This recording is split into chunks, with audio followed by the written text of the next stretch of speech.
बहुत पुरानी बात है। मोदीपुर नामक गांव में एक औरत ने गोरे होने की क्रीम की नई नई दुकान खोली थी। वो औरत देखने में बहुत ही सुंदर थी। उसका नाम रेशमा था। जो कोई भी उस औरत को देखता तो वो उसे देखता ही रह जाता। उसके गोरे होने की क्रीम की चर्चा गांव में दूर दूर तक फैली हुई थी। वो एक ऐसी क्रीम बेचती थी कि जो कोई भी उसकी क्रीम का इस्तेमाल करता तो वो बार बार रेशमा से क्रीम खरीदने आता। पता नहीं उसकी क्रीम में ऐसा कौन सा जादू था कि गांव की सभी औरतें रेशमा से क्रीम खरीदने के लिए पागल रहती थीं। उसी गांव में एक बिमला और उसका पति राजा रहता था। एक दिन की बात है। अरे सुनते हो जी? हाँ बोलो, क्या बात है? गांव में एक औरत गोरे होने की क्रीम बेच रही है। जो कोई भी उसकी क्रीम लगाता है तो वो गोरा और सुंदर हो जाता है। देखो ना, मेरा रंग भी कितना काला हो गया है और मेरा मुंह भी खराब हो गया है। मुझे भी वो क्रीम लेनी है। अरे क्या करोगी क्रीम लेकर? तुम तो पहले से ही सुंदर हो। ज्यादा फालतू की चीजें लगाओगी तो तुम्हारा चेहरा और भी खराब हो जाएगा। पर मुझे और ज्यादा सुंदर और गोरा होना है। जिस किसी ने भी उस औरत की क्रीम इस्तेमाल की है वो और भी ज्यादा सुंदर और गोरा हो गया है। ठीक है, जैसा तुम्हारा मन करे। बिमला उसी औरत के पास क्रीम लेने जाती है। बहन जी, मुझे वो गोरा होने वाली क्रीम चाहिए। ठीक है, अभी देती हूँ। रेशमा बहन जी, एक बात तो बताओ, आप इतनी सुंदर कैसे हो? आपकी खूबसूरती का राज क्या है? मेरी खूबसूरती का राज मेरी ये क्रीम है। मैं भी यही क्रीम इस्तेमाल करती हूँ। तुम भी ये क्रीम इस्तेमाल करोगी तो तुम भी बहुत खूबसूरत हो जाओगी। ठीक है ठीक है, मुझे भी जल्दी से एक क्रीम दे दो। बिमला खुशी खुशी क्रीम लेकर चली जाती है और घर पहुंचकर बिमला पानी से अच्छी तरह मुंह धोकर रेशमा से खरीदी हुई क्रीम लगाती है और आईने में अपना चेहरा देखकर खुद ही मुस्कुराती है। अब मैं भी रेशमा जैसी खूबसूरत हो जाऊंगी। तभी उसका पति राजा आ जाता है। बिमला, ये तुम्हारे चेहरे को क्या हुआ? लग रही हो ना पहले से भी सुंदर। बिमला को अपना चेहरा पहले से भी सुंदर लगता है, लेकिन बिमला को ये नहीं पता था कि क्रीम लगाने से उसकी खूबसूरती पहले से और कम हो जाएगी। तुम ये क्रीम व्रीम के चक्कर में मत पड़ो। मैं ना पहले से भी ज्यादा सुंदर हो गई हूँ ना, इसीलिए तुम मुझसे जल रहे हो। वो राजा की एक नहीं सुनती और वो अपने आप को आईने में देखने लगती है। उसे लगता है कि क्रीम लगाने से वो सुंदर होती जा रही है। और अगले दिन गांव की एक औरत जिसका नाम काली था, वो भी रेशमा की दुकान पर जाती है। रेशमा बहन जी, अरे ओ रेशमा बहन जी। हाँ जी बोलो।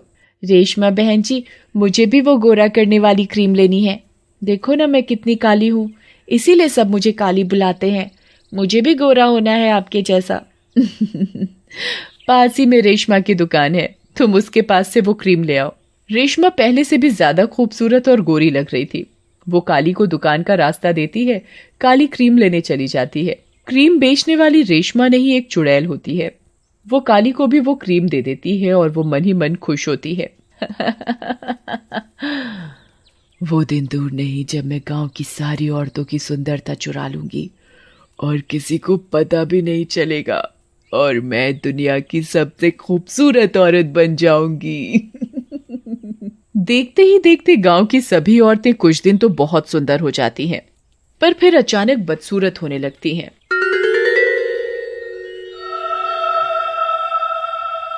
काली अपना मुंह धोकर क्रीम लगाती है।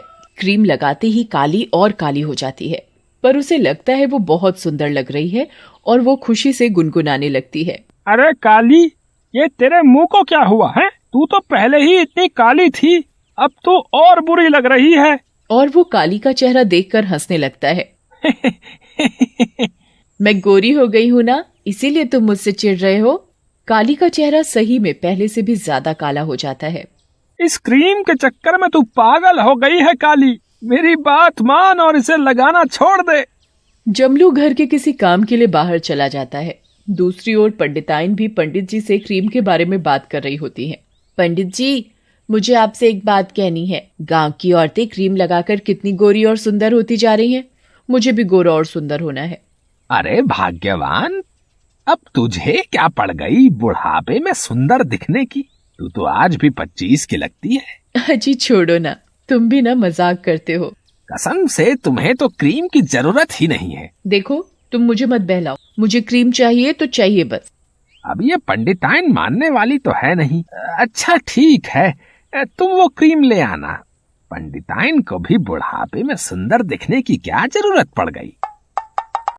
पंडिताइन रेशमा से क्रीम लेने पहुंच जाती है। अरे रेशमा, जरा मुझे भी तो गोरा होने की क्रीम देना। अभी देती हूँ, रेशमा मन ही मन कहती है। लगता है बुढ़ियों को भी सुंदर और जवान बनने का शौक लगा है। रेशमा पंडिताइन को क्रीम दे देती है। पंडिताइन क्रीम लेकर बड़ी खुश हो जाती है। अब तो मैं भी सुंदर बन जाऊंगी और मुझे कोई बुढ़िया भी नहीं बोलेगा। पंडिताइन जल्दी जल्दी अपने घर चली जाती है और जल्दी से अपना मुंह धोकर क्रीम लगाती है। क्रीम लगाने के बाद पंडिताइन अपना मुंह आईने में देखती है तो फूली नहीं समाती। अरे वाह, मैं तो कितनी सुंदर लग रही हूँ। दूसरी ओर जमलू कहीं जा रहा होता है तो उसे रास्ते में रेशमा की दुकान दिखाई देती है। रेशमा की दुकान पर क्रीम लेने वाली औरतों की काफी भीड़ थी। जमलू भी भीड़ देखकर रुक गया।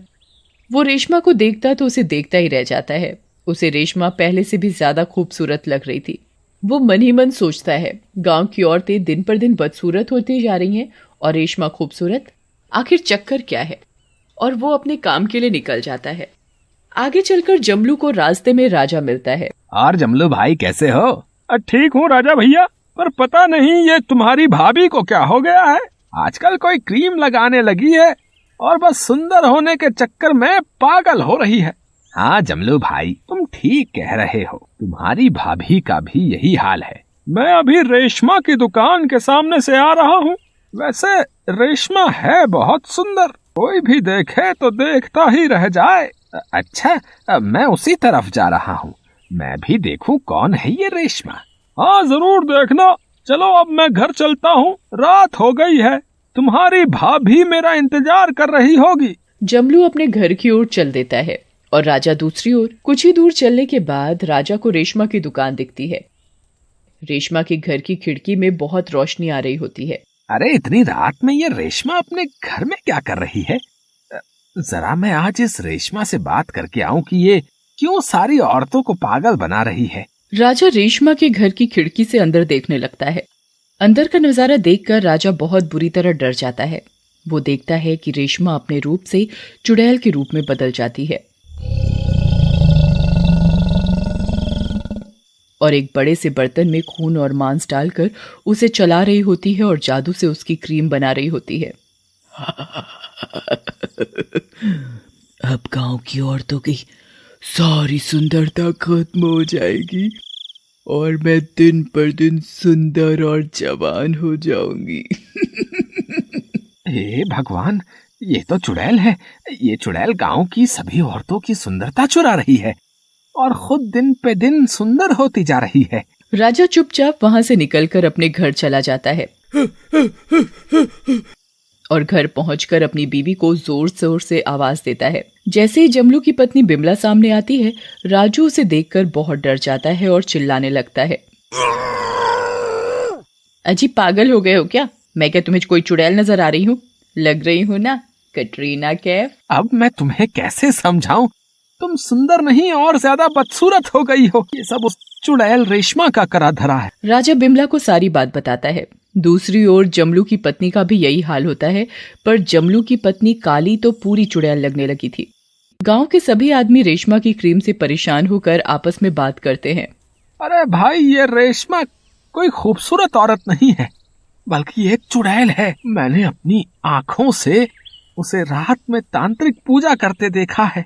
हे भगवान, चलो हम सब पंडित जी के पास चलते हैं, उनके पास जरूर कोई ना कोई उपाय होगा। क्या हुआ? अब तुम सब मेरे घर कैसे? और पंडिताइन, तुमने अपनी ये क्या हालत बना रखी है? राजा पंडित जी को रेशमा के बारे में सब बताता है। मुझे तुम उस चुड़ैल के पास ले चलो। जमलू, राजा और गांव के सभी आदमी पंडित जी को उस चुड़ैल के पास लेकर जाते हैं। कुछ ही देर में सब लोग रेशमा की क्रीम की दुकान पर पहुंच जाते हैं। रेशमा चुड़ैल के रूप में बदल जाती है। ए पंडित, अपनी जान प्यारी है तो तू चला जा यहाँ से। मैं नहीं छोड़ूंगी इन औरतों को। मुझे दुनिया की सबसे सुंदर औरत बनना है बस। तू ऐसे नहीं मानेगी। पंडित जी मंत्र पढ़कर दुकान में रखी सारी क्रीम में आग लगा देते हैं। आग लगते ही चुड़ैल जलकर मर जाती है और गांव की औरतें ठीक हो जाती हैं।